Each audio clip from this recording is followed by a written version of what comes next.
Imagine a world connected not by the internet, but by the thundering hooves of horses. One man, Genghis Khan, rose from the harsh Mongolian steppes to command the largest land empire in history. His journey, from outcast boy Temujin to the Great Khan, was marked by survival, strategic brilliance, and ruthless ambition. He united warring tribes, fostered the Silk Road, and changed the world through both creation and destruction. We'll follow his rise, his innovations, and the legacy that still shapes our world today. This is the epic saga of Genghis Khan, a man who, for a moment in history, held the world in his grasp. Our story begins in 1162, a time of warring tribes and shifting alliances. On the windswept Mongolian plains, a harsh and unforgiving land, where a boy named Temujin was born into a minor clan, a small flicker of hope in a vast landscape. His early years were privileged, a life of relative comfort and security within his tribe, but everything changed when his father, a respected chieftain, was poisoned by rivals in a treacherous act of betrayal. Abandoned and left to starve, his family was cast out, forced to fend for themselves in the brutal wilderness. Temujin's family survived by foraging and fishing, clinging to life by the skin of their teeth, learning to extract sustenance from the barren land. This period of immense hardship forged his resilience and instilled a deep-seated hatred for disunity, for the fractured state of his people. Captured and humiliated by enemies, subjected to the indignity of captivity, he escaped, defying his captors and reclaiming his freedom under the cover of darkness. This daring act proving his cunning and unwavering determination to survive and ultimately, to thrive. He built alliances, carefully forging bonds with other tribes and clans, married Borta, solidifying his position and securing valuable political connections, and rescued her from kidnappers, displaying his bravery and unwavering loyalty. These acts of courage and leadership earning him respect and attracting a growing number of followers. By 1186, Temujin was declared Khan by his loyal warriors, a testament to his growing power and influence. The outcast had become a chieftain, a leader of men, determined to unite the fractured Mongol tribes under a single banner, ending the cycle of conflict and division.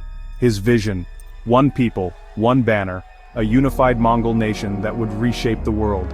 The stage was set for a revolution on the steppe, a clash of ambition and destiny. The making of a warrior was complete, but the legend of Genghis Khan was just beginning. Temujin's rise was marked by brutal wars and shifting alliances. He clashed with his blood brother Jamukha, who favored old aristocratic ways, while Temujin rewarded loyalty and skill. Temujin reorganized the Mongol army, breaking tribal lines and creating disciplined units led by merit, not birth. After years of war, he united the Mongol tribes, defeating all rivals. In 1206, at a grand Kurultai, he was proclaimed Genghis Khan, universal ruler. He established the Yasa, a code of laws that banned old feuds and enforced unity. The Mongol Empire was born, forged by discipline and vision. Genghis Khan was now ready to unleash his ambition on the world. The age of conquest had begun. With the Mongols united, Genghis Khan set his sights on the wealthy Jin dynasty of northern China. In 1211, his cavalry thundered past the Great Wall, overwhelming the Jin with speed and discipline. The Mongols adapted quickly, capturing Chinese engineers to master siege warfare. Cities that resisted faced utter destruction. Surrender often meant survival. Psychological terror became a weapon, forcing many to yield without a fight.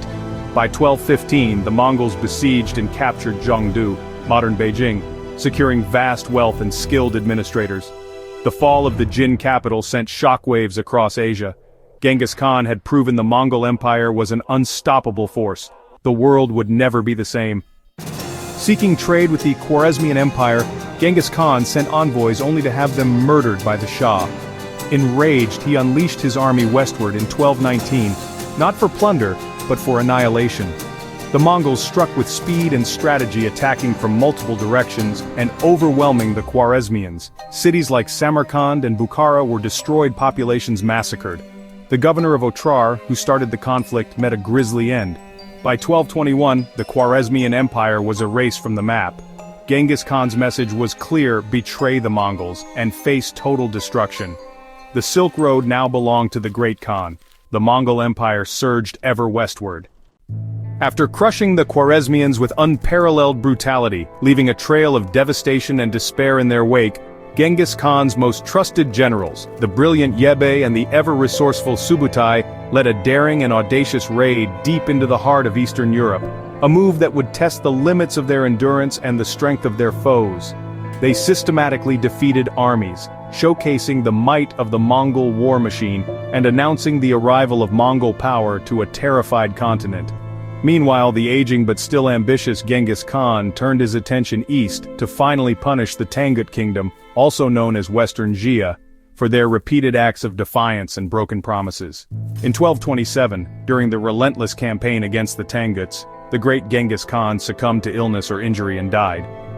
The exact cause and circumstances of his death remains a mystery shrouded in speculation and legend. His burial, as per his wishes, was conducted in utmost secrecy, and to this day, the location of his tomb remains elusive, lost to time, and the vast expanse of the Mongolian steppes.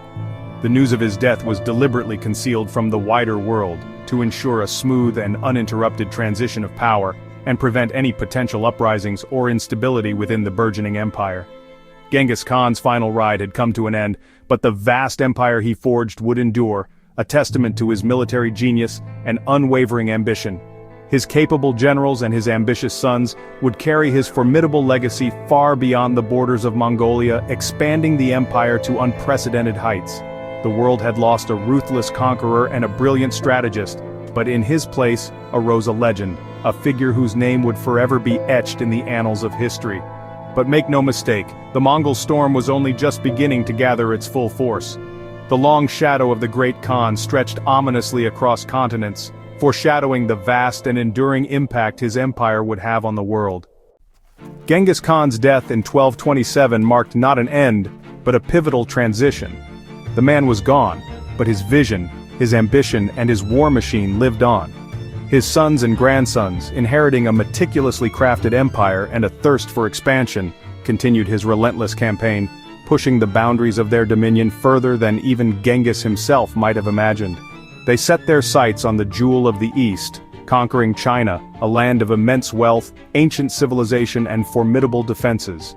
Westward, their armies swept across the vast Russian steppes, leaving a trail of devastation and subjugating the principalities of Russia under their golden horde.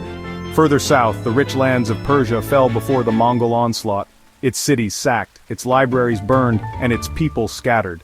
Their relentless advance continued, reaching Europe's doorstep, instilling fear and panic in the hearts of kings and commoners alike. The Mongol war machine seemed unstoppable. At its height, the Mongol Empire was the largest contiguous land empire in history, a sprawling behemoth stretching from the Pacific Ocean to the gates of Vienna.